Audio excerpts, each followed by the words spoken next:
हर साल भारत में कई अनेकों त्योहार मनाया जाता है। जैसा कि आप सभी जानते हैं कि हाल ही में विश्व का सबसे बड़ा धार्मिक कुंभ मेला आयोजित किया गया था। हर साल ऐसे कई त्योहारों पर लाखों श्रद्धालु गंगा में डुबकी लगाने के लिए एकत्रित होते हैं। कुंभ मेला प्राचीन काल से ही विभिन्न मान्यताओं, प्रथाओं, दर्शन और विचारधाराओं के सम्मेलन स्थलों का प्रतीक माना जाता है। चलिए आज हम बात करते हैं नदियों में बढ़ते प्रदूषण के बारे में।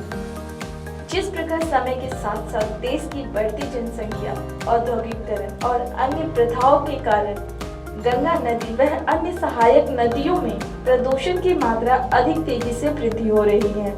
हालांकि केंद्र सरकार द्वारा वर्ष 2014 में शुरू किया गया फ्लैगशिप परियोजना नमामि गंगे के क्रियान्वयन के बाद धीरे धीरे गंगा नदियों में प्रदूषण काफी हद तक कम हो गया है।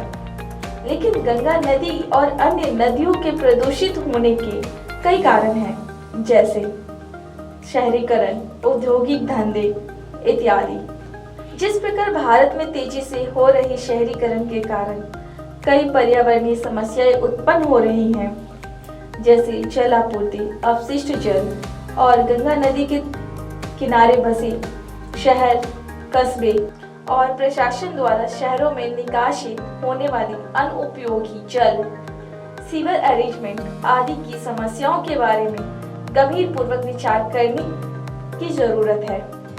नदियों में गंदे नाले और उद्योग के अपशिष्ट पदार्थ के कारण जल की शुद्धता पर प्रतिकूल प्रभाव पड़ता है, क्योंकि जल में खुले हुए औद्योगिक केमिकल नदी के सभी जलीय जीवों के लिए हानिकारक है। Paper mills, steel plants, textile और चीनी उद्योगों से भी अधिक मात्रा में केमिकल पदार्थ नदियों के जल में बहुत तेजी से प्रभावित हो रहे हैं और खेती करने के दौरान अधिक मात्रा में रासायनिक उर्वरक उपयोग से रासायनिक उर्वरक एवं कीटनाशक वर्षा जल के साथ नदियों तक पहुंच जाती हैं, जिसकी वजह से जल प्रदूषित हो रहे हैं। धर्म आस्था के कारण भी लोग नदियों को गंदा कर रहे हैं। जैसे आप सभी देख सकते हैं, दिल्ली की यमुना नदी। हाल ही में हुए दशहरा के दुर्गा विसर्जन में लोगों ने नदियों में पाठ पूजा की सामग्री प्रवाहित किया, जिसके कारण यमुना नदी काफी गंदी हो गई है। धार्मिक आस्था और सामाजिक प्रथाओं के कारण गंगा नदी तथा अन्य नदियों में प्रदूषण को बढ़ाने के लिए जिम्मेदार है। गंगा नदी के प्रदूषण को कम करने के लिए उठाए गए कदम। साल 2016 में सरकार ने राष्ट्रीय गंगा स्वच्छ मिशन को पर्यावरण संरक्षण अधिनियम 1986 के तहत NMCG ने नदियों के तट पर खनन गतिविधियों को नियंत्रित करने और अतिक्रमण को रोकने का निर्देश जारी किया। MNCG ने सैटेलाइट इमेजेस, रिमोट सेंसरिंग और भूस्थलीय समाधान जैसे आधुनिक तकनीकों को अपनाया है, जिससे समय समय पर गंगा और उनकी सहायक नदियों में प्रदूषण पर नियंत्रण किया जा सके। देश में सीवर व्यवस्था हेतु नई बुनियादी ढांचे को वैज्ञानिकों ने सही ढंग से तैयार किया है। गंगा नदी की सफाई हेतु सामुदायिक भागीदारी को प्रोत्साहित करने के लिए गंगा तट पर बसे शहर, गांव एवं कस्बे के माध्यम से सरकार ने जल चेतना को जन चेतना एवं इसे जल आंदोलन में बदल सकती है।